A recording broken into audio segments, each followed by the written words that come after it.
भैया जी कहीं में आपका एक बार फिर स्वागत है। मैं हूं प्रतीक त्रिवेदी। बातचीत के इस सिलसिले को एक बार फिर से शुरू करने के लिए मैं मौजूद, और जहां पे इस वक्त घमासान मचा हुआ है, आज का मुद्दा वहीं पर। जी हां, बंगाल चलेंगे और मेहमानों से हम आपका तारुफ कराएं, परिचय कराएं। उससे पहले सीधे चलना चाहेंगे आशिका सिंह के पास, जो हमारी सहयोगी हैं, वहाँ पर मौजूद हैं।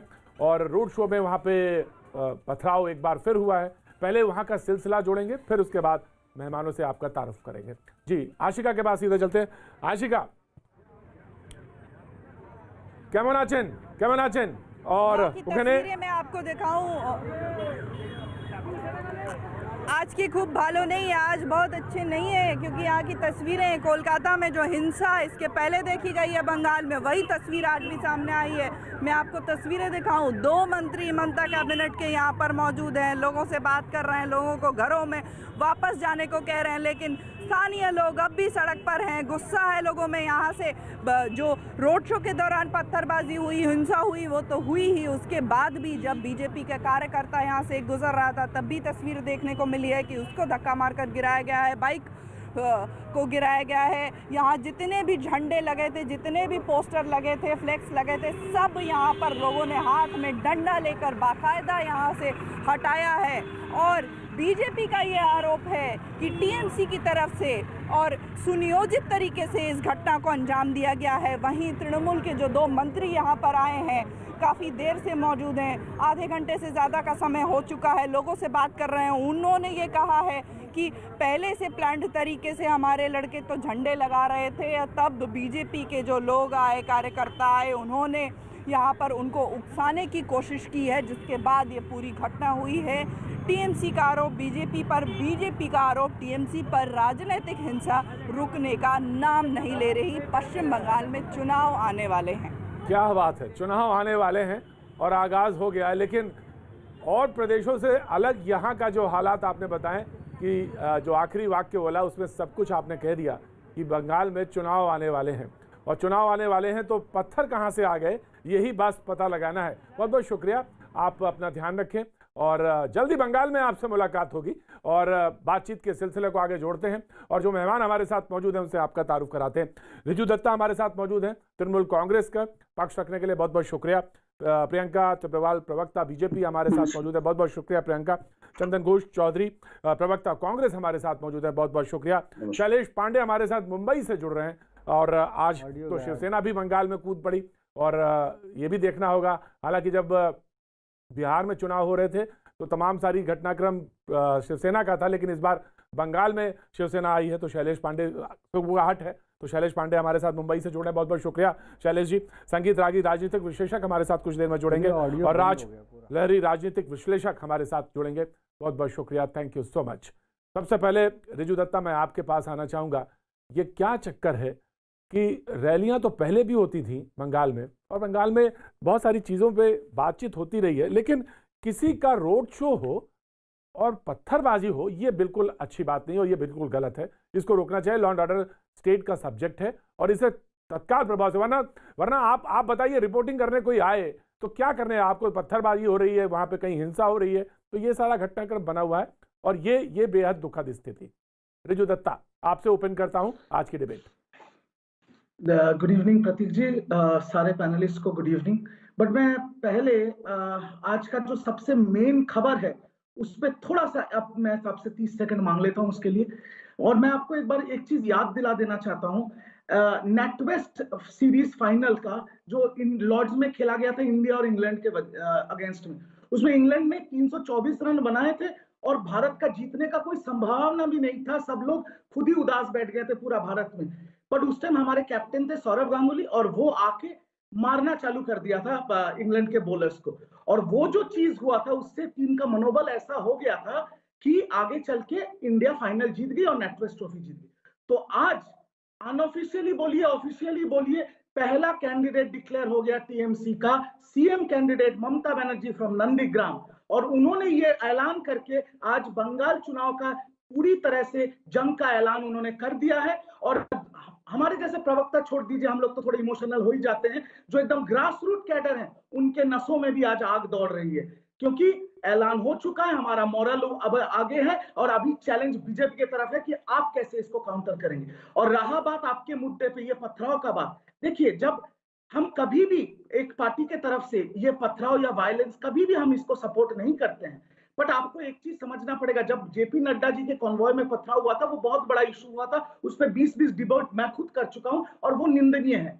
बट आज जो चीज हुआ है बंगाल में, जैसे हाई वोल्टेज इलेक्शंस हो रहा है, जैसे इमोशंस हो रहे हैं, उस हिसाब को देख के ये आज कुछ भी नहीं हुआ। बीजेपी का जा रहा था, टीएमसी के लोग खड़े थे, गो बैक स्लोगन दे रहे थे, यहां से इन लोगों ने कुछ अपशब्द कहे, उन लोगों ने कुछ अपशब्द कहे, मैं किसी का साइड नहीं ले रहा हूं, इधर से डंडे फेंके गए, उधर से पत्थर फेंके गए, उसके बाद एक तमाशा क्रिएट हुआ जो 10 मिनट में सॉल्व हो गया।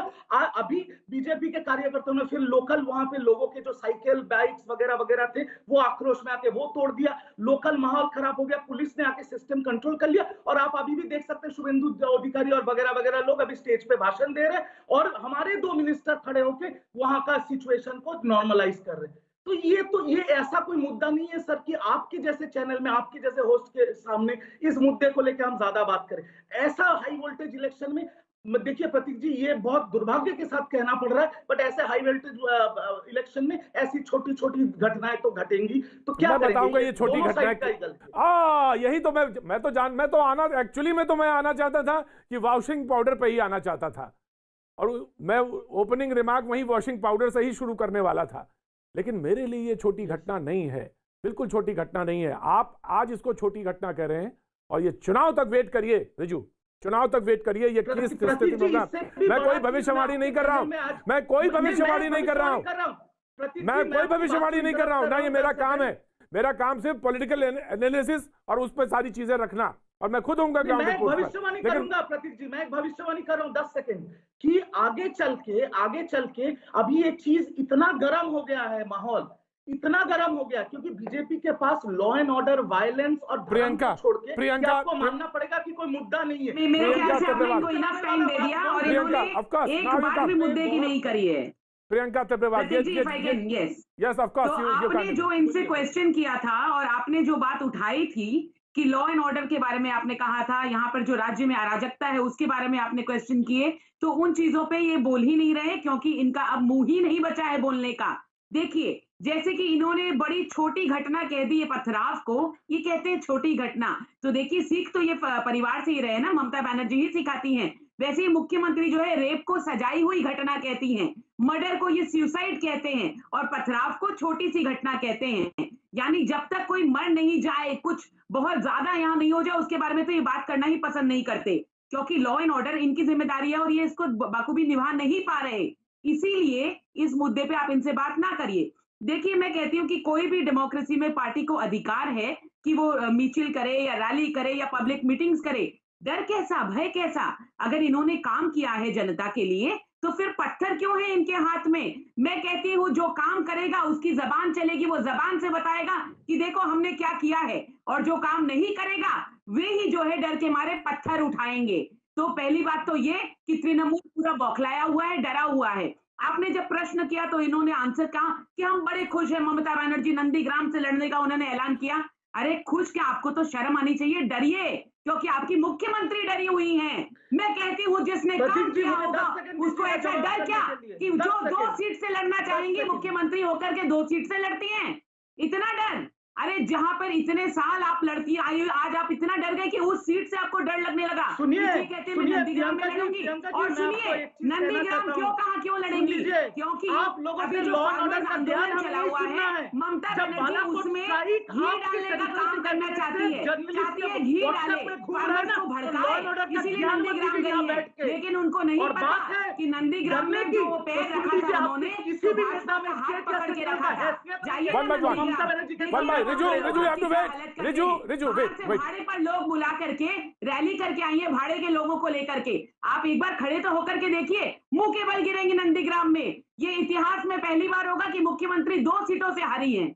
जी रिजू ना, जी मैं सिर्फ कुछ चीजों 10 सेकंड आपके, 10 सेकंड आगे। प्रवक्ता है उनको मैं ये बोलना चाहता हूँ कि आप लोग जब लॉ एंड ऑर्डर की बात करते हैं ना, तो एक चीज सुन लीजिए, आपका सेंट्रल गवर्नमेंट और सेंट्रल लॉ एंड ऑर्डर के जो पाकिस्तान इंडिया आपका सेंट्रल गवर्नमेंट नहीं, सबकी होती है सेंट्रल गवर्नमेंट, आपका बालाकोट और लॉ एंड ऑर्डर जो है स्टेट सब्जेक्ट है, state is responsible, state is responsible for the situation of West Bengal, they are answerable. और आपके सेंट्रल के कोई नेता का हैसियत नहीं है ममता बनर्जी के सामने, वो 294 सीट में वही कैंडिडेट है, और आप लोग को अभी जनता भगा रही है, ये याद रखिएगा। अरे देखिए, आज ममता बनर्जी ने खुद कहा, के नाम पे ममता बनर्जी ने, आप लोग इनकी बात खत्म हो जाए तो मैं जवाब दूं। आप लोग अभी देश से भगाए जाएंगे, रुकिए ना, अभी तो शुरुआत हुआ है। रिजू दत्ता, जो लोगों को बांटते हैं, रिजू दत्ता, देखिए, अगर इनकी बात खत्म हो गई हो तो मैं जवाब दूं, क्योंकि चिल्लाने से क्या है कि सच्चाई जो है ये सोचेंगे कि वो लोगों के सामने नहीं आए, लेकिन मैं चाहती हूँ कि लोग सुनिए, इसीलिए सुनिए, आज जैसे बिजू दत्ता, पहले तो आप अपने पार्टी की लाइन जान करके आया करिए, पहले आप अपनी पार्टी की लाइन जान करके आइए कि बोलना क्या है। जो आप कह रहे हैं कि 294 सीट्स पर ममता बनर्जी कैंडिडेट है, उसी ममता बनर्जी ने कहा है कि 294 सीट्स में मैं कैंडिडेट नहीं हूँ, ऑब्जर्वर हूँ। तो देखिए कितना बड़ा डर, ये लोग कहते हैं कि 294 सीट्स में चेहरा ममता बनर्जी है, ये बात ममता बनर्जी। मैं आ रहा हूँ, दोनों को मैं रोकता हूँ। रिजू दत्ता, प्रियंका दोनों को रोकता हूँ। चंदन घोष चौधरी को डिबेट में शरीक करता हूं। रिजू कह रहे थे छोटी घटना है पत्थरबाजी, लेकिन अगर लगातार 3-4 रैलियों को देखें तो ये घटना लगातार हो रही है और ये परेशानी वाली बात है। रैलियों में आप कुछ भी कहें, वॉशिंग पाउडर पे आप कहें, आप कहें कि वो बांग्लादेशी हैं, वो चलेगा, वो तो डिबेट का हिस्सा है, क्योंकि बहुत सारी पॉलिटिकल आप जब बयानात करते हैं तो हम उसको डिबेट में बात में ले आते हैं।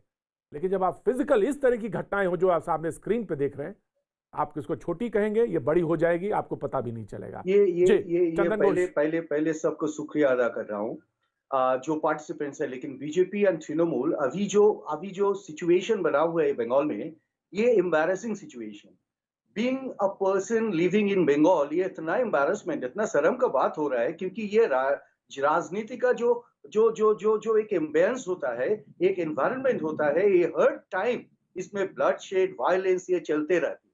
तो अभी क्या है, अभी ये छोटी घटना और बड़ी घटना का बात नहीं है, बात है what is the tradition of Bengal. अभी तो ट्रेडिशन बन गया ब्लैकशेड का।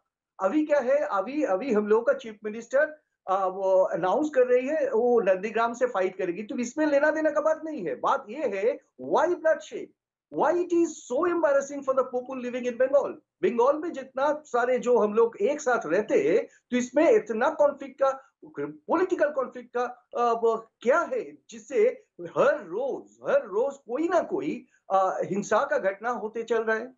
तो अभी जो है उन लोग इसका कोई सपोर्ट करने का कोई मौका नहीं है। जो स्टेट गवर्नमेंट है, वो स्टेट गवर्नमेंट का पूरा रिस्पॉन्सिबिलिटी लेना चाहिए, क्योंकि ये स्टेट गवर्नमेंट का law and order factor completely I mean responsible of the state government. तो स्टेट गवर्नमेंट ये रिस्पॉन्सिबिलिटी लेना चाहिए। तो स्टेट गवर्नमेंट ये रिस्पॉन्सिबिलिटी से हर वक्त फेल कर रही है। अभी जो देखिएगा, ये जितना दिन आ रहा है नजदीक इलेक्शन का, हर टाइम कोई ना कोई ऐसा घटना घटते चलेगी जिससे पूरा बंगाल में एक वायलेंस का वातावरण बन के चलेगी। तो we are protesting towards that. अभी एक सही एनवायरनमेंट होना चाहिए जिससे हर पॉलिटिकल पार्टी को रिस्पॉन्सिबिलिटी लेके आगे बढ़ना चाहिए, क्योंकि ये बीजेपी, तृणमूल, ये दोनों पार्टी यहाँ पे जहां जो आई मीन पार्टी प्रोग्राम्स कर रहे हैं, तो हर वक्त कोई ना कोई टेंशन का आई मीन सवाल पैदा हो जाते हैं। तो इसमें कुछ ना कुछ तो करना चाहिए रिस्पॉन्सिबल स्टेट गवर्नमेंट का। तो ये इमोशनल बात नहीं है, चीफ मिनिस्टर कहाँ से लड़ेगी, ये बात है, ये कंप्लीट शर्म का बात है ये बंगाल का, क्यों गई इतना सारे वायलेंस एंड ब्लडशेड होते चलेगी।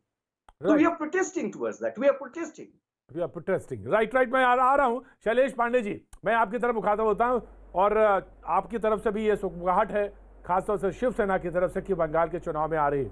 अभी कुछ दिन पहले था ये बात को लेकर कि ओवैसी साहब चुनाव पर हैं और उसके तमाम मायने लगाए गए, तमाम पॉलिटिकल गलियारों में उसके लेकर बात हुई। लेकिन अब ये बात कही जा रही है कि अगर शिवसेना आ रही है चुनाव लड़ने, तो उसके भी कहीं ना कहीं कोई ना कोई मायने जरूर है, और वो किसके लिए घातक होगा, इसके तमाम सारी अर्थ लगाए जा रहे हैं। शैलेश जी, तो क्या सीरियस हैं चुनाव लड़ने को लेकर?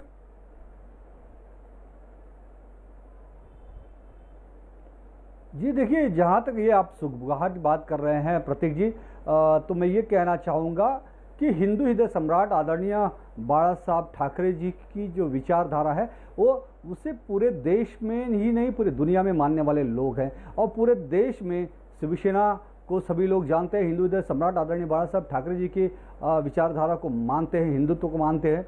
और आज के दिन में जो हमारे शिवसेना पक्ष प्रमुख है महाराष्ट्र के मुख्यमंत्री आदरणीय उद्धव साहब ठाकरे जी, वो जितने संवेदनशीलता से महाराष्ट्र में कार्य कर रहे हैं, तो वो देश के अन्य राज्यों में भी वहाँ के लोग चाहते हैं कि शिवसेना पार्टी वहाँ भी चुनाव लड़े। और शिवसेना आज पूरे देश में, पूरे अलग अलग राज्यों में सभी जगह हमारी संगठन है, और एक संगठन के तौर पे हमें भी अधिकार है, हमारा भी कर्तव्य बनता है कि हम पूरे देश की जनता की सेवा करें, और वही सेवा की भावना से लेके, क्योंकि हिंदू हृदय सम्राट आदरणीय बाला साहब ठाकरे जी ने हमें एक मूल मंत्र दिया था कि 80% समाज सेवा और 20% राजनीति। तो हम उस समाज सेवा की दृष्टि से बंगाल की जनता को भी, बंगाल की वो भूमि जहां पर स्वामी विवेकानंद, जहां पर समाज सेवा के लिए जा रहे हैं, टैगोर जी, जहां पर नेताजी सुभाष चंद्र बोस का जन्म हुआ, ऐसी क्रांतिकारी जमीन पर एक क्रांतिकारी पार्टी शिवसेना भी वहां पर लोगों की सेवा करने के लिए उतरेगी, तो इसमें किसी को आपत्ति नहीं होनी चाहिए। नहीं, आपत्ति तो हो ही नहीं सकती। मैंने तो तब भी कहा था वैसी चीज अगर चुनाव लड़ने जा रहे हैं तो उसमें किसी को आपत्ति नहीं हो सकती, और आप चुनाव लड़ने जा रहे हैं तो आपको भी उसको लेकर नहीं आपत्ति हो सकती है। लेकिन दिक्कत यह है कि आप समाज सेवा करने जा रहे हैं, लेकिन जो 20% जो राजनीति है वहां उथल पुथल मची हुई है। मुझे मालूम है रिजू, आपको बोलना होगा। रिजू, आपको तो खुशी होगी कि चुनाव लड़ने आ रहे हैं, आप तो स्वागत करेंगे ना इनका। देखिए जब महागठबंधन हुआ था 2019 में, तब शिवसेना भी दीदी के साथ थे और दीदी भी शिवसेना के साथ थे। और मैं देखिए, हर पॉलिटिकल पार्टी का राइट है कि वो इलेक्शन लड़ सकते हैं और वो कैंडिडेट दे सकते हैं, ये तो डेमोक्रेटिक राइट है, इसमें कुछ बात नहीं है। बट मैं दिल से शिवसेना का भी स्वागत करता हूं बंगाल की इलेक्शन में, क्योंकि मुझे लगता है शिवसेना आने से बीजेपी के बहुत नेताओं का रात का नींद उड़ जाएगा। तो ओवैसी के मामले नहीं, तो ओवैसी के मामले में आपको क्यों दिक्कत हो रही थी, ये मुझे बताइए। ओवैसी के मामले में कोई दिक्कत नहीं है, क्योंकि वो फैक्टर ही नहीं है, क्योंकि साक्षी महाराज ने तो खुद ही बोल दिया कि वो बीजेपी के बीच थी। अच्छा, तो ओवैसी कोई फैक्टर, राइट, तो ओवैसी कोई फैक्टर नहीं है और शिवसेना एक फैक्टर है, और बीजेपी के कुछ नेताओं की, देखिए Shiv Sena will give candidate, Shiv Sena सरकार बनाने के लिए कोई फैक्टर नहीं है। विद ऑल ड्यू रिस्पेक्ट मैं बोल रहा हूँ, मैं बाला साहेब ठाकरे जी का बहुत बहुत दिल से सम्मान करता हूँ, बट मैं इतना बोल सकता हूँ कि अगर शिवसेना कैंडिडेट दे बंगाल में, तो तृणमूल से ज्यादा बीजेपी का तो नींद उड़ जाएगा। मैं इतना कहना चाहता हूँ। नहीं, ओवैसी के मामले में मैं वही मैं राजनीतिक विश्लेषक बंगाल से। जी, मैं आ रहा हूँ। मत करिए, क्योंकि हम ओवैसी की टीम को, या जो यहाँ पर फुरफुरा शरीफ है, उनको स्टेज पर लेकर के कभी नहीं बैठे, जैसे कि ममता बनर्जी बैठती थी, जैसे कि ममता बनर्जी बैठती थी। सुनिए, जैसे कि ममता बनर्जी जो है फुरफुरा शरीफ को साथ में लिए बैठती थी, आज वही फुरफुरा शरीफ स्टेज से कह रहा है मुख्यमंत्री को कि वो बेशरम है, मुख्यमंत्री को कहता है कि वो चोर है, और इन लोगों की आंखों की नींद उड़ी हुई है। तो दूसरी बात जो है, अरे मत घबराइए, बौखला क्यों रहे हैं, पागलपन क्यों दिखा रहे हैं, पूरी जनता जानती है पगला रहे हैं आप लोग। देखिए ऐसा ही होता है, जब बौखलाहट इतनी बढ़ जाती है तो वो इसी तरह से दिखती है, इसी तरह से दिखती है। राजनहरी साहब, मैं दोनों को, ऑफकोर्स प्रियंका जी प्रियंका, मैं आपको रोकता हूं, रिजू मैं आपको भी रोकता हूं। मैं लहरी साहब आपके पास आना चाहता हूं।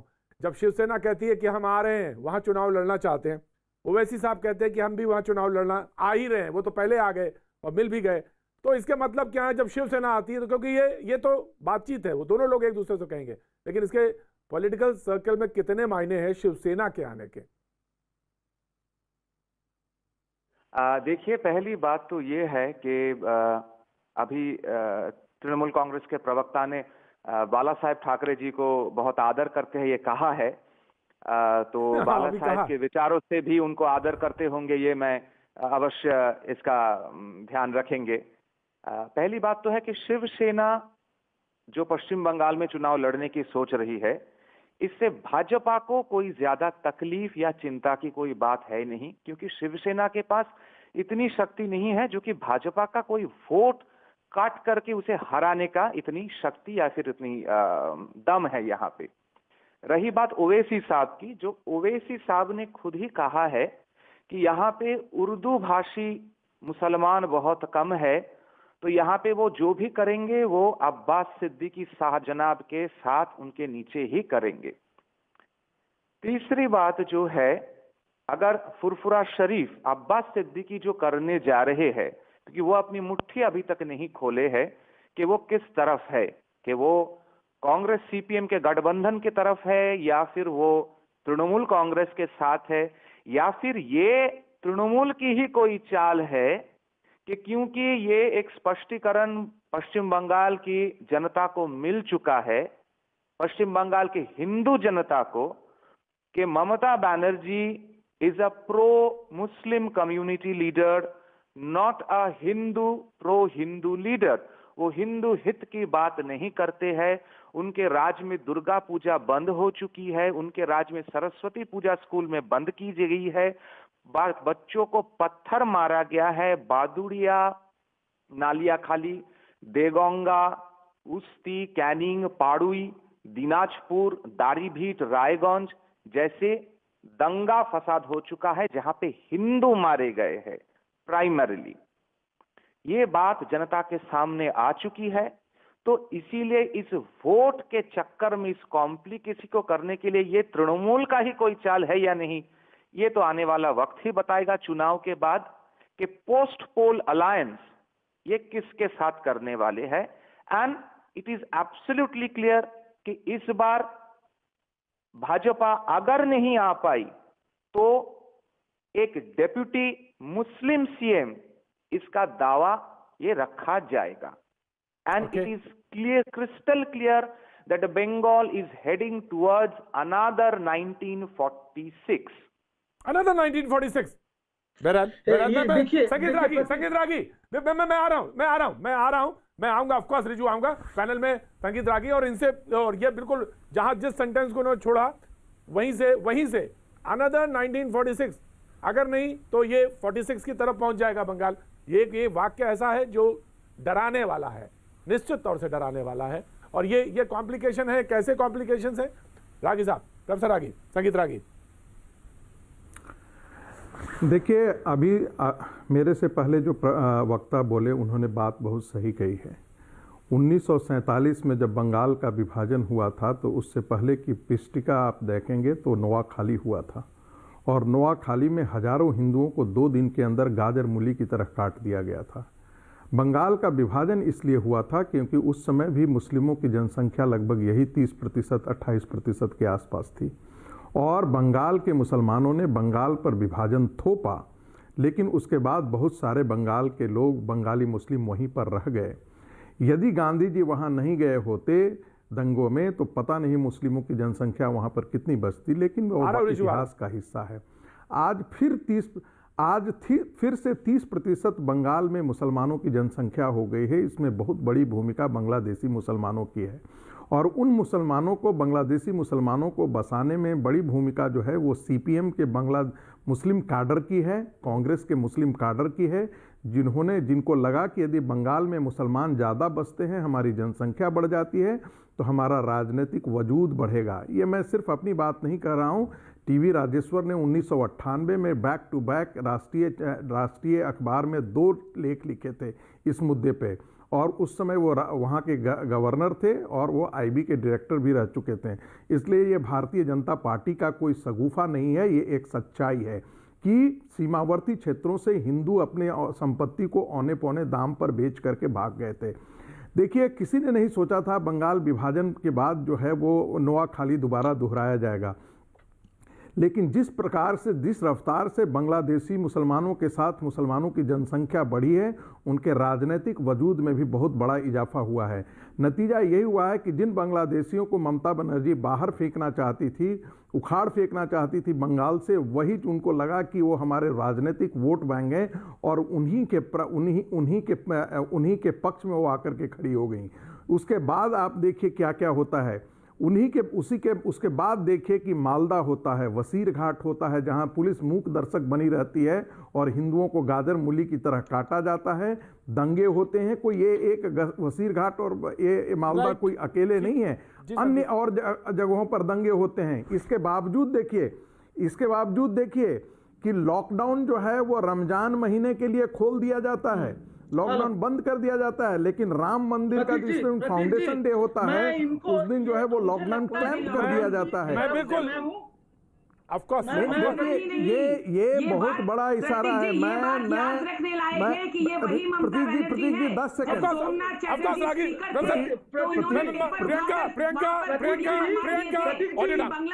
बीजेपी के प्रवक्ता है, मैं अकेला टीएमसी के हूँ, तो थोड़ा 10 सेकंड नहीं 4 नहीं है। ऑफ कोर्स मैंने सबसे ज्यादा आपको टाइम दिया, सबसे ज्यादा टाइम दिया। और अगर आप नहीं 10 सेकंड मैं दूंगा। प्रियंका की ऑर्डर डाउन, प्रियंका ऑर्डर। सबसे कम अगर कोई बोला है तो प्रियंका बोली होंगी, पूरी इसमें सबसे कम अगर कोई बोला प्रियंका बोली होंगे, कांग्रेस के प्रवक्ता बोले होंगे। तो मैं और कांग्रेस के प्रवक्ता हैं, और आप तो वजूद शिवसेना का अलग है। जगदीश चंद्र आचार्य, प्रफुल्ल चंद्र राय, ये सभी लोग जो खड़े हो गए थे बंगाली हिंदू होमलैंड का बंटवारा करने के लिए, वो सब भाजपा के प्रवक्ता थे या फिर हिंदू महासभा के प्रवक्ता थे? क्या आप ये कहना चाहते हैं? बिल्कुल किस प्रकार से कह सकते हैं कि सब भाजपा के प्रवक्ता है? डॉक्टर श्यामा प्रसाद मुखर्जी के साथ सारी ऑडियो डाउन। लहरी साहब की ऑडियो आप लहरी साहब जो कुछ कह रहे हैं उन्हें सुनेंगे हम। लहरी साहब कुछ कहना चाह रहे हैं। लहरी साहब बोलिए। मैं इस बात से संपूर्ण सहमत नहीं हूं रिजू जी से। मैं आपत्ति करता हूं, यहां पे उपस्थित सभी को वो भाजपा के प्रवक्ता कह रहे हैं। डॉक्टर श्यामा प्रसाद मुखर्जी के साथ 1946 के बंगाल विभाजन के समय बंगाली हिंदू होमलैंड, उसमें कांग्रेस भी शामिल था। उसमें डॉक्टर श्यामा प्रसाद मुखर्जी के साथ आचार्य प्रफुल्ल चंद्र राय, आचार्य सुनीति कुमार चट्टोपाध्याय, स्যার যদুনাথ সরকার, প্রফেসর রমেশ চন্দ্র মজুমদার, महाराजा वर्धमान, महाराजा मयमनसिंह मुक्तागाछा, ये जो सभी लोग खड़े हो गए थे कि हाँ बंगाली हिंदू होमलैंड चाहिए, क्या वो सभी भाजपा के प्रवक्ता थे या हिंदू महासभा के प्रवक्ता थे? किस प्रकार से भाई साहब ये कह सकते हैं कि यहाँ पे उपस्थित सब भाजपा के प्रवक्ता है?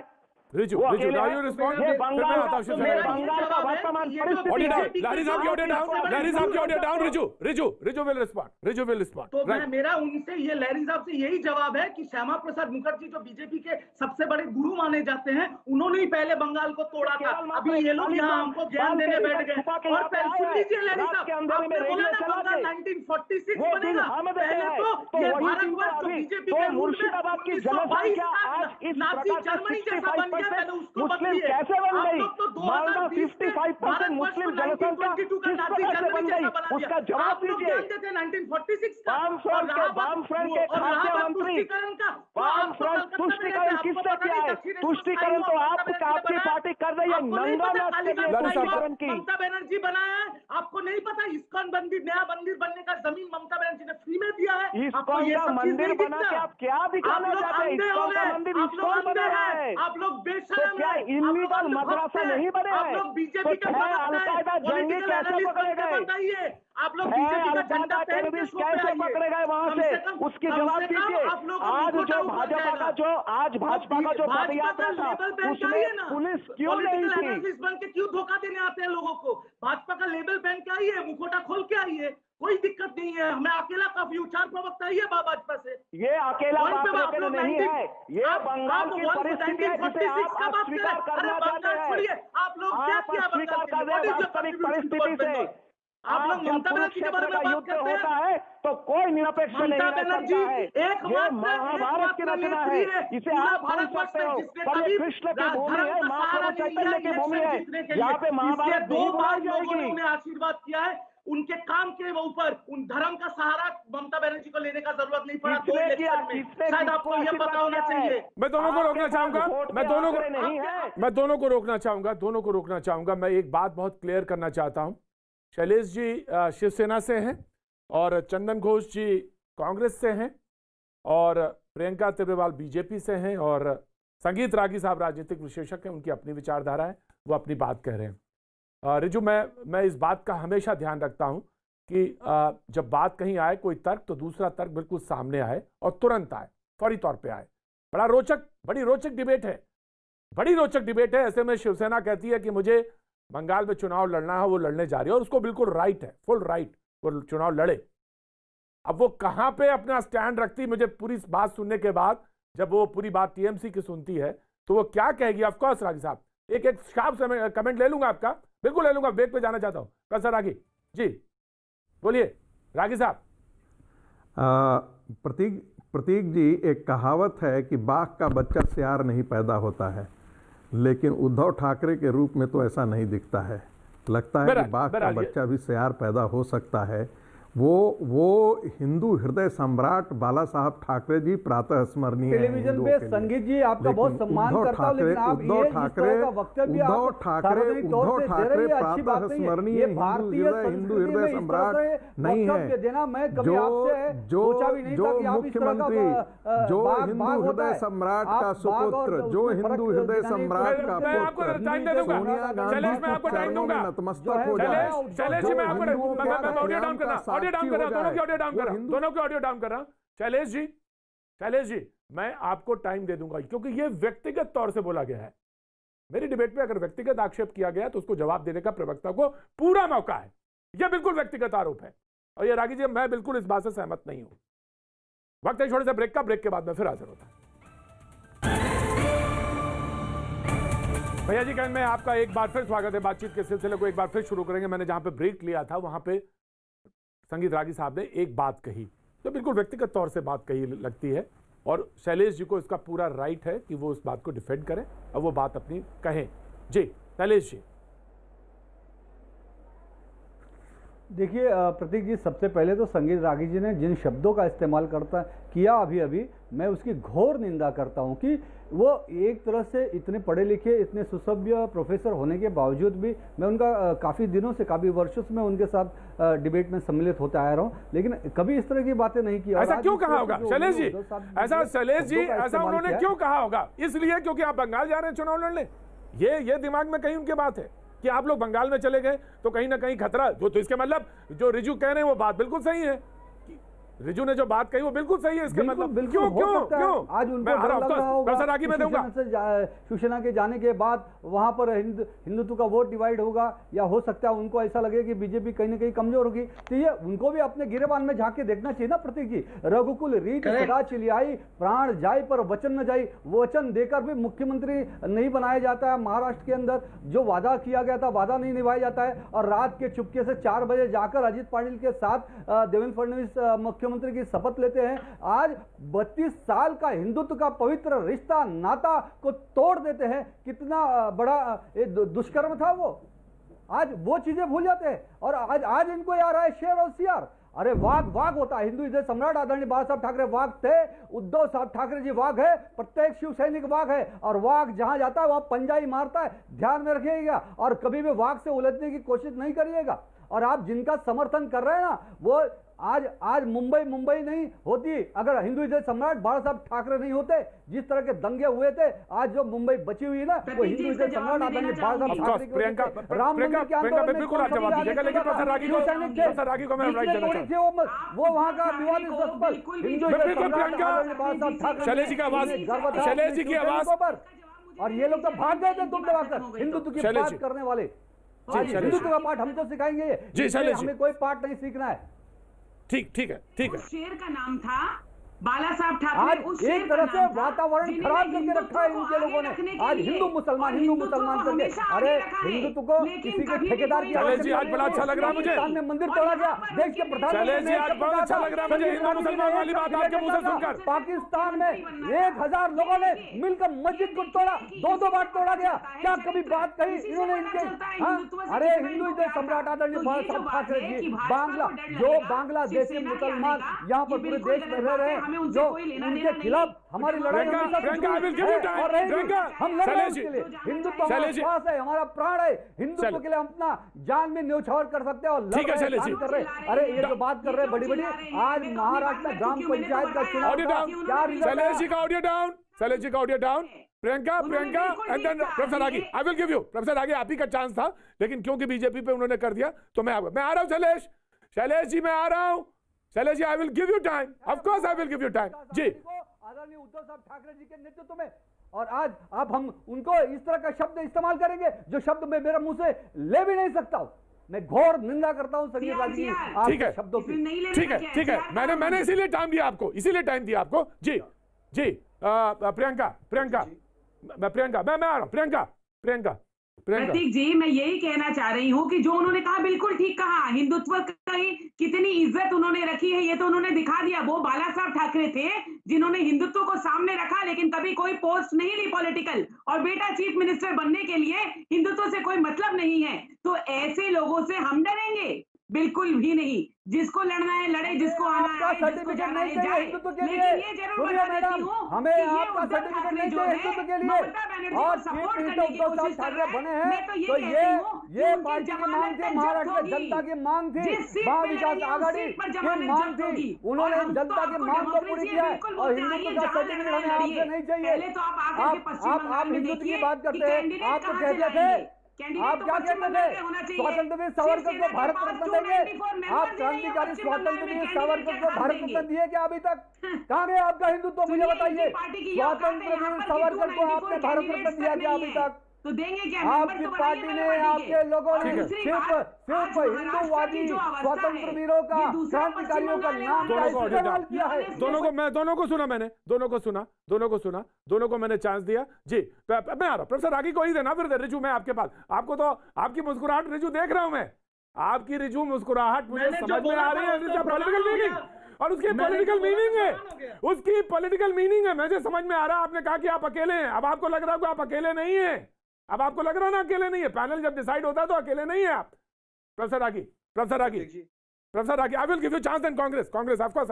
देखिए जी प्रोफेसर रागी, देखिए प्रतीक जी, मुझे किसी को अपमानित करने की आवश्यकता नहीं है। समाज अपमानित और समाज सम्मानित करता है। मैं कौन होता हूं सम्मानित और अपमानित करने वाला?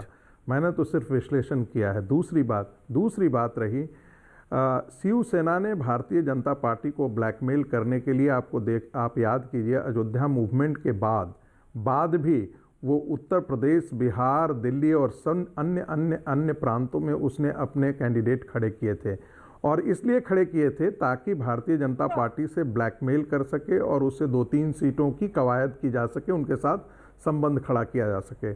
शिवसेना एक ऐसी पार्टी थी जो सिर्फ मुंबईकर और महाराष्ट्र के बारे में बात करती थी, वो हिंदू समाज के बारे में बात नहीं करती थी।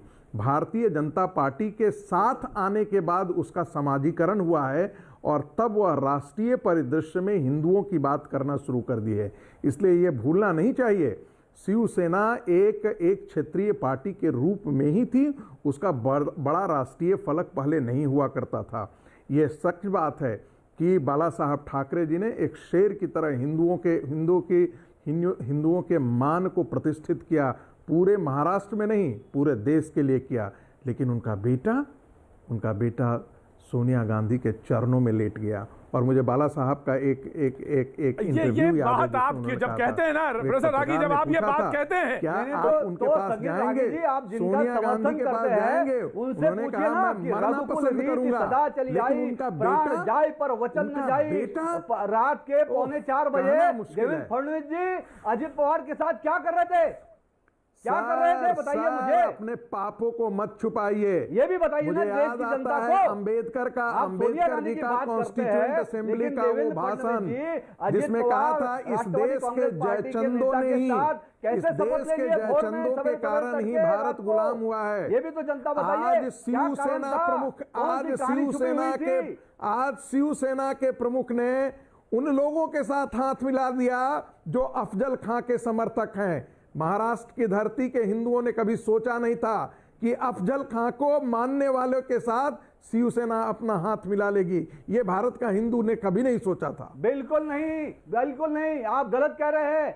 आज देखिए उद्धव साहब ठाकरे ने महाराष्ट्र में स्टैंड क्लियर कट रखा है। हमने औरंगाबाद का नाम बदलकर छत्रपति संभाजीनगर रखने के बाद बड़े ही बुलंदी से उद्धव साहब ठाकरे ने कहा है, और यही शिवसेना का हिंदुत्व है, यही हिंदू हृदय सम्राट आदरणीय बाला साहब ठाकरे का विचारधारा है। हमने हिंदुत्व पर ही चल रहे हैं, हम हिंदू हृदय सम्राट बाला साहब ठाकरे के विचारधारा पर ही चल रहे हैं और चलते रहेंगे। हमें आपसे कोई सीख नहीं लेने की आवश्यकता है। हिंदुत्व को तो आपने बेच दिया है, हिंदुत्व को तो आपने अरब की सागर में कांग्रेस के अकेले हिंदुत्व का ठेकेदार हो, आप अकेले हिंदू हितों को तो आपने पालघर में लुटा दिया।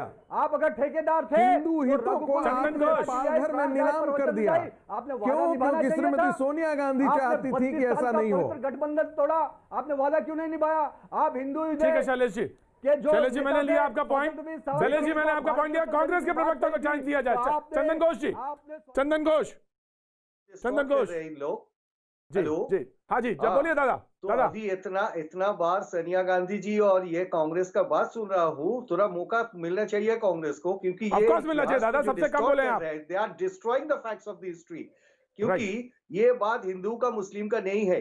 ये अगर बंगाल चुनाव इज द सेंट्रिक डिस्कशन, तो हम लोगों को ये सोचना चाहिए हर कोई पार्टी का मौका मिलना चाहिए ये पार्टिसिपेट करने का इलेक्शन में। नाउ जनता जनार्दन राय देंगे किसी का फेवर में, किसी का अपोज में, तो that is what is the democracy. तो इसमें इतना क्यों बहस होने का है? जो शिवसेना यहाँ पे पार्टिसिपेट करे या नहीं करे, शिवसेना यहाँ पे पार्टिसिपेट करेंगे as a political outfit, as a political party, that party is always welcome. जिससे बाहर से बहुत सारे पार्टी, बाहर ऐसा नहीं होता है, इंडियन पार्टी है, so in the Indian party system they are participating. तो इसमें इतना क्वेश्चन का क्या बात है? ये तो सही बात है। लेकिन अगर पॉलिटिकल इक्वेशन का कोई सोच लगाए तो इसमें ये क्लियर बात है कौन पॉलिटिक्स ये रिलीजियन का कार्ड पे खेल रहे हैं। तो इसमें कोई सस्पिशन नहीं है, जिसे जो ये बंगाल का पॉलिटिक्स का नया जो रूप दे रहे हैं ये लोग, जो रिलीजियस हिंदुइज्म का एक कार्ड खेल रहे हैं, और हम लोगों का जो रूलिंग पार्टी है यहीं पे वो पेट्रोनाइजिंग कर रहे हैं एक पर्टिकुलर कम्युनिटी, जो मुस्लिम हो और not Hindu in fact that way. लेकिन बात ये बनता है इसमें हिंदू मुस्लिम का बात नहीं है, ये बात है तो वो दादा वो तो वो कह रहे हैं, हम लोग दादा वो तो कह रहे हैं कि हम हिंदू हृदय सम्राट हैं। दादा वो तो खुद ही दादा वो तो खुद कह रहे हैं शिवसेना सेकुलरिज्म के लिए महात्मा गांधी जी को मरना पड़ा। सारे लोग जानते हैं इस बात को। 46 का बारे में आप लोग बात कर रहे हैं, 1946 आप हिस्ट्री को डिस्ट्रॉय कर रहे हैं, आप डिस्टोर्ट कर रहे हैं, कोई दूसरा फैक्ट ला रहे हैं। ये सही फैक्ट ये है जो महात्मा गांधी जी और नोआखाली 46 में जो मूवमेंट हुआ था कम्युनल हार्मनी के लिए, ये एक लेसन था। ये लेसन से अभी हम लोग सीख रहे हैं, अभी भी हम लोग सीख रहे हैं। लेकिन कोई आउटफिट यहाँ पे बन रहा है जो ये पूरा जो सिस्टम है, ये सिस्टम को डिस्टॉर्ट करने चाहते हैं। तो हम लोगों का प्रोटेस्ट इसका विरुद्ध में है। हम लोग तो ये चाहते हैं सेकुलर जो कॉन्सेप्ट है, इंडिया का सेकुलर कॉन्सेप्ट बना रहे, इसी का साथ हम लोग सेकुलर मिलकर घोष साहब वही तो बात है, वही तो बात है। वो तो वो कह रहे हैं, अपने आप कह रहे हैं कि हम हिंदू हृदय सम्राट हैं और उन मुद्दों को लेकर आगे आ रहे हैं बंगाल में। और सवाल तो ये उन्होंने खुद कहा है, हमने तो नहीं बात कही। वो तो वो खुद कह रहे हैं कि शिवसेना खुद कहती है कि हम हिंदू हृदय कार्ड पे खेलते हैं, हम उसी कार्ड पर आएंगे। रिजू मैं आ रहा हूँ रागी साहब आ रहा हूँ। रिजू अच्छा प्रतीक जी, मैंने आपके डिबेट में एक छोटा सा बम फोड़ा था, उसमें कितना रोमांच हो गया। अब मैं दूसरा एक सवाल करना चाहता हूँ सारे पैनलिस्ट से, स्पेशली हमारे बीजेपी के जो प्रवक्ता हैं और बाकी जो प्रवक्ता जो बीजेपी का झंडा बैज घर पे छोड़ के यहाँ पर आए, उनके लिए भी। आप बीजेपी का आज के डेट में लोअर हाउस अपर हाउस मिला के करीब 400 एमपीज हैं।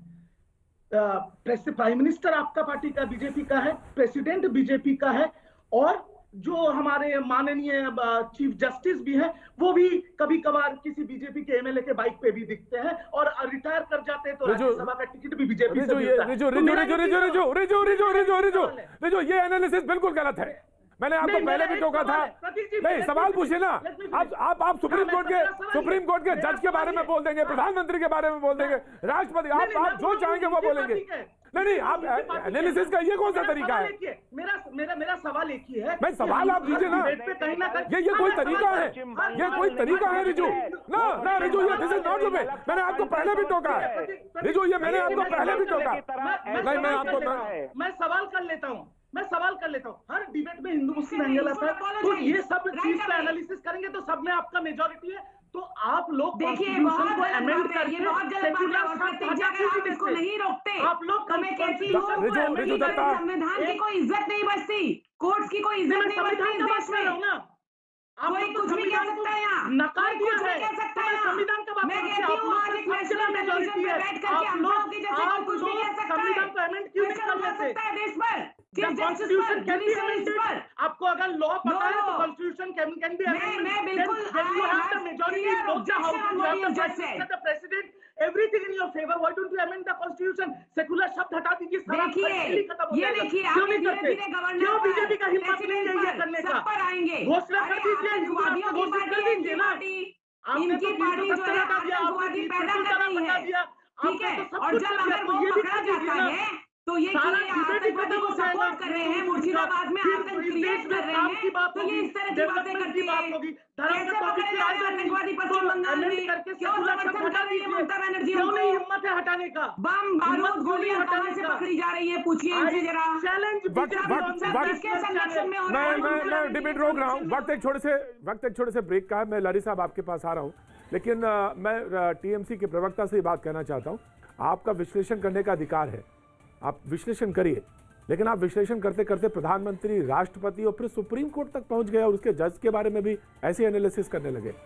ये अधिकार नहीं है और ये गलत है। कॉन्स्टिट्यूशनल बॉडीज को आप इस तरह से घेरे में लाएंगे तो ये मुश्किल वाली बात है, ये बिल्कुल मुश्किल वाली बात है। इसको इस तरह से आप एनालिसिस मत करिए। वक्त एक छोटे से ब्रेक का, ब्रेक के बाद में फिर हाजिर हूं। मैं आपका एक बार फिर स्वागत है। बातचीत के सिलसिले को एक बार फिर से नए सिरे से शुरू करेंगे और जहां पे ब्रेक पे मैं था वहीं पे मैं एक बार फिर से आना चाहता हूं। आज नंदीग्राम में ममता बनर्जी ने एक बात कही और उन्होंने कहा कि वॉशिंग पाउडर बीजेपी, काले लोग जाते हैं और सफेद हो जाते हैं। एक तो नंदीग्राम में चुनाव में उन्होंने जो शिवेंदु अधिकारी है उनके ही गढ़ में उनको चुनौती दी है, 2 जगह पे चुनाव लड़ने का ऐलान है, ये एक बात है। दूसरी जिससे कि टीएमसी के, मैं आ रहा हूँ लारी साहब, मैं आ रहा हूँ, बिल्कुल आ रहा हूँ, आई विल गिव यू चांस। तो ये बात एक तो ये, और दूसरी बात उन्होंने कहा कि वॉशिंग पाउडर जो उन्होंने उस पर लगाया बीजेपी, उनके पास ऐसा है। ऑफकोर्स मैं संगीता जी साहब आपके पास भी आना चाहूंगा, बिल्कुल आऊंगा, लेकिन टीएमसी को एक दे देते हैं मौका, then I will come to you. जी देखिए, जो दीदी ने आज नंदीग्राम के मंच से कहा, तो ये चीज तो हम सब जानते हैं, इसमें तो नया कुछ नहीं है। जो भी हमारे दल में जब ये लोग थे, अगर ये लोग उस टाइम करप्ट थे और सेंट्रल मशीनरी जैसे ईडी, सीबीआई इनके ऊपर कार्रवाई चल रहा था, तो बीजेपी ने इनको तो संग संग गले लगा लिया, और जैसे ही गले लगा लिया इनका वीडियो भी डिलीट हो गया यूट्यूब से और इनका सारा पाप भी धुल गया। अब सब जितने भी चोर थे सब बीजेपी में जाके भगवा ओढ़ के सफेद साधु बन गए हैं। ये तो सबको पता, ये दुनिया देख रहा है। कौन है शुभेंदुकारी? आज आप बीजेपी का आप पूछ रहे शिवेंदु कौन है? आप पूछ रहे शिवेंदु अधिकारी कौन है? ममता क्या कटमनी में जी मैं बोल रहा हूँ, प्रतीक जी पूछिए इनसे, ममता बनर्जी के रिप्रेजेंटेटिव थे। आज वो लोग जब प्रूव हो रहे थे, हम लोग जब उनके ऊपर कार्रवाई करने वाले थे, बीजेपी ने उनको गले लगा के दिखाई दिए थे। रिजू को रोकूंगा, रिजू की ऑडियो डाउन करूंगा, रिजू की ऑडियो डाउन करूंगा। चोर को घूमती है Mamata Banerjee. BJP will respond then professor Ragi and then Lari. मैं यही पूछ रही हूँ प्रतीक जी, इनसे पूछिए कि चोरों को मंत्री क्यों बना रखा था, किस लिए 5 साल तक शुभेंदु अधिकारी को मंत्री बना करके रखा, क्यों? बॉबी हकीम पैसे लेते हुए पकड़े गए थे, बॉबी हकीम तो आज भी मंत्री है, क्यों लेकर के घूम रही है ममता बनर्जी चोर को? तब क्यों नहीं कहा कि बॉबी हकीम भी चोर है? मैं ये कह रही हूँ, इंक्वायरी में जो आएगा तब देखा जाएगा, ये सब जुडिस मैटर है, पहले वो जवाब कुछ नहीं कर सकते। इंक्वायरी कर रही है, लेकिन ममता बनर्जी कैसे कह सकती है कि ये लोग चोर है? और अगर जानकारी थी तो चोरी का पैसा खाया है ममता बनर्जी ने। आपका लीडर है, पब्लिक का पैसा खाया है। गले लगा रहे हैं, उनके जो नेता हैं जिनका नाम है सुदीप बंदोपाध्याय, वो जेल से वापस आए हैं। इनके जो स्पोक्स कैसा लग रहा है उनका परमिशन लेने में मजा आ रहा है। मैं एक सवाल, ऑडियो डाउन। प्रियंका मैं आ रहा हूँ शैलेश, मैं आ रहा हूँ। बीजेपी के मैं आ रहा हूँ। बीजेपी की प्रवक्ता, बीजेपी की वॉशिंग मशीन कौन हुआ? बीजेपी जो जेल से आए प्रियंका की ऑडियो डाउन करेंगे, प्रियंका की ऑडियो डाउन करेंगे। प्रियंका मेरा सवाल सुनिए। आपके नेता आनंद स्वरूप शुक्ला कहते हैं, आनंद कहते हैं कि ममता को उन्होंने बांग्लादेशी बताया, ममता आतंकियों के इशारे पर काम कर रही हैं, ये this is not in good taste. ये बात बिल्कुल ठीक नहीं है। आप उनको कह दें कि आतंकियों के नहीं, आप ये कहें कि आतंकियों के किस तरह से। ममता बनर्जी आतंकवाद को पश्चिम बंगाल में, मुर्शिदाबाद में इतने आतंकी पकड़े गए हैं, चीफ मिनिस्टर का मुंह नहीं खुलता एक बार भी। हो जाता है बीजेपी के खिलाफ जो भी बोलेगा वो देशद्रोही बन जाता है। ये लोग देशद्रोही हैं जो धर्म का मुखौटा पहनकर चैनल पे आके बैठते हैं। ये किसके संरक्षण से हो रहा है? पश्चिम बंगाल में जगह जगह आतंकवादी पकड़े जा रहे हैं, कोई मुद्दा नहीं है, ना रोटी ना कपड़ा ना मकान। ये लोग मुख्यमंत्री होने के बावजूद दोनों को ऑडियो डाउन करता हूं मैं लहरी साहब आपको मौका देता हूं, देन कांग्रेस को। लहरी साहब एंड देन मैं आ रहा बात में, मैं शैलेश आता हूं आपके पास। लहरी साहब ये कहना किसी मुख्यमंत्री को कि आतंकियों के इशारे पे काम करें, ये गलत बात है, ये बिल्कुल सही नहीं है। नहीं ये इसको कैसे जस्टिफाई करेंगे आप? जी, सवाल जो है, पहली बात तो है ये दोनों पार्टियों के लिए एक ही सवाल खड़ा होता है कि ये बात कि शुभेंदु वगैरह ये सब लोग चोर है, ये तृणमूल कांग्रेस को कब पता चला? तो अगर पता चला तो उन्होंने उस टाइम कोई एक्शन क्यों नहीं लिया? अगर नहीं लिया तो भाजपा अगर उनको लेती है अपनी पार्टी में तो आज वो उनको चोर क्यों कह रही है और जनता को इतना कंफ्यूज क्यों कर रहे हैं तृणमूल कांग्रेस? ये सवाल तो जायज है, लेकिन जो सवाल हमने पूछा उसका जवाब क्या है? देखिए, बांग्लादेशी फंडिंग के बारे में जो कहा जाता है, जो कहा जा रहा है, जो मुख्यमंत्री स्पष्टीकरण दे देती है कि जो गाय दूध देती है मैं उनका लात खाने के लिए भी तैयार हूं, इससे बड़ी बात और कुछ नहीं होता है। उसी समय जब आपकी 6 आतंकवादियां पकड़े जाते हैं अलकायदा के और प्रशासन से ये वक्तव्य पेश किया जाता है कि हमने कुछ नहीं किया, जो किया एनआईए ने किया है, ये और भी चिंताजनक हो जाती है कि प्रशासन ऐसा बात क्यों कह रहे हैं, वो भी जन समक्ष में, कि मैंने कुछ नहीं किया।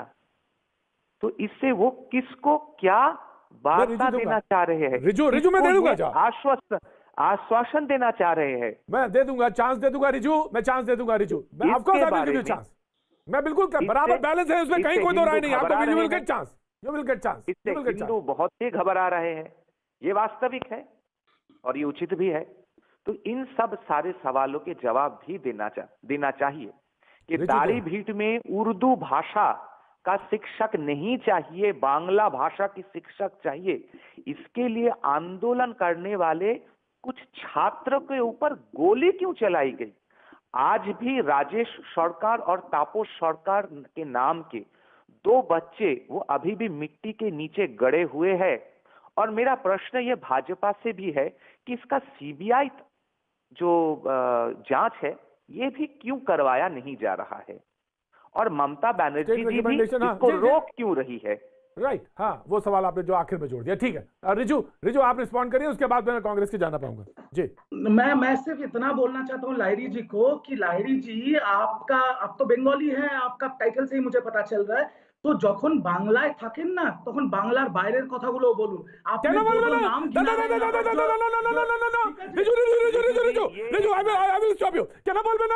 কেন বলবে না? আমি বাংলা জানি না। না বল, আমি বাংলা পুরো ডিবেট করতে পারি, আমি পুরো ডিবেট করতে পারি। আরে না, I can speak Bangla and I can speak Bangla and I can speak Bangla very well.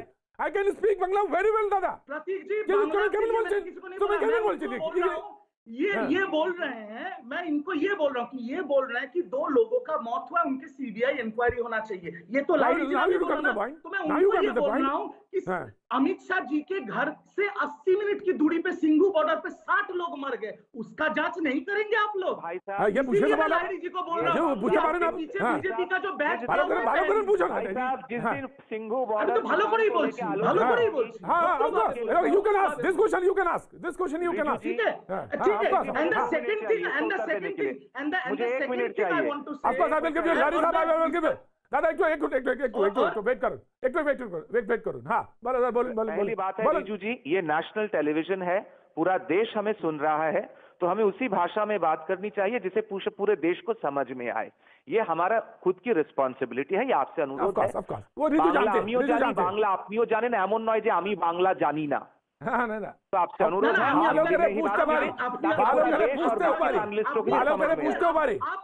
आप इतना दूसरी बात है सुन लीजिए रिजू जी, कृपया सुन लीजिए।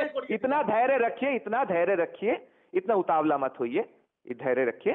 दूसरी बात है, बैच पहन लीजिए ना, आपके पीछे पड़ा है बीजेपी का बैच। जिस दिन किसानों को लेके चर्चा होगी, अगर मुझे यहाँ पे बुलाया जाएगा तो उसके बारे में चर्चा अवश्य करेंगे। फिलहाल में वर्तमान में पश्चिम बंगाल को लेकर आलोचना हो रही है, तो हम आलोचना पश्चिम बंगाल पे ही सीमित रखें। तो पश्चिम बंगाल को लेकर अगर लाई लीजिए आलोचना हो रहा है, तो इतना देर तक हम लोग नेगेटिव डिस्कोर्स पे बात किया। आपने तो एक बार भी मेंशन, आपने बहुत मौतें गिनवा दी है, आपने तो एक बार भी नहीं बोला 5 लाख का इंश्योरेंस, स्वास्थ्य साथी, फ्री का राशन, दुआरे सरकार, सारा जगह पे रोड बन गया, सबको पानी मिल गया। कभी तो पॉजिटिव बात नहीं किया लाहिड़ी जी। भाई साहब बांग्ला विरोधी जो भी है, तখন আমাদেরও লজ্জা লাগে। उसका न्यूज पूरे बंगाल में छा रहा है, खबर में भी आ गया है, लोग वीडियो डाल के बोलिए जा ना, रहे हैं। देश के लोग भी समझे। सिर्फ एंटी बात क्यों करते हैं आप लोग बंगाल के बारे में? बंगाल में रह के बंगाल के बारे में कोई एंटी बात नहीं हो रही है भाई साहब। बंगाल के बारे में कोई एंटी बात नहीं हो रहा है। बंगाल के लिए कौन एंटी बात करेगा? दादा रिजू बंगाल का तो फेल हो चुका है दादा। बंगाल आपका ही नहीं है, लोगों को सबका है। बंगाल सबका है, बंगाल सबका है। And everybody has right, everybody has. Even Shiv Sena can go there, Shiv Sena can go there and fight elections. Yes, मैं आपको बताऊं, आपको साथी के मैं आपको बताऊं, मेरे आप लोग of course you have first right, you have first right, you have first right, you can say that, you have first right. क्या ये दिख रहा है Those are आपको? ये posing as खाद्य का है। उन लोगों का जो व्यू होता है, ये व्यू मैं सबको रोक रहा हूँ, ऑडियो डाउन, सबको रोक रहा हूँ। मैं आराम से वन बाय वन। प्रोफेसर आगे।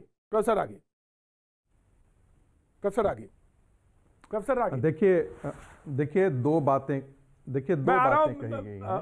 मैं आ रहा हूँ जी प्रोफेसर आगे जी। देखिए दो चीजें चर्चा में आई। एक तो कि क्या सारा भारतीय जनता पार्टी में जाकर के लोग पवित्र हो जाते हैं, ठीक हो जाते हैं। मैं सिर्फ इतना इसमें कहना चाहूँगा कि देखिए पार्टी विचारों से बनती है, सिर्फ व्यक्ति पार्टी का हिस्सा नहीं होता, विचार भी होता है। तो यदि श्रेष्ठ विचार के साथ और यदि उसका प्रवाह तेज हो तो उसमें पनाला भी आकर के उस गंगा का हिस्सा बन जाता है। और पनाले में यदि कोई छोटी छोटी चीज़ें जाकर के मिलती हैं तो वो पनाला का हिस्सा बन जाता है। ये इम्पॉर्टेंट ये होता है कि विचार कितना तेज है और कितना वेगवान है, इस पर डिपेंड करता है। दूसरी बात, एक चर्चा चली कि भाई सेकुलरिज्म क्यों नहीं था। देखिए इस देश में शुरू में जब संविधान बना तो सेकुलरिज्म इसलिए नहीं कहा गया था कि जो सेकुलर नहीं है उनके लिए सेकुलर वर्ड लगाना आवश्यक है। जहाँ पर घी नकली बेचा जाता है, वो दुकान जो डलडा बेचता है वो कहता है कि हमारे यहाँ शुद्ध घी मिलता है। भारत का मानस ही पवित्र है, भारत का मानस ही सेकुलर है, इसलिए सेकुलर वर्ड यूज किया गया था।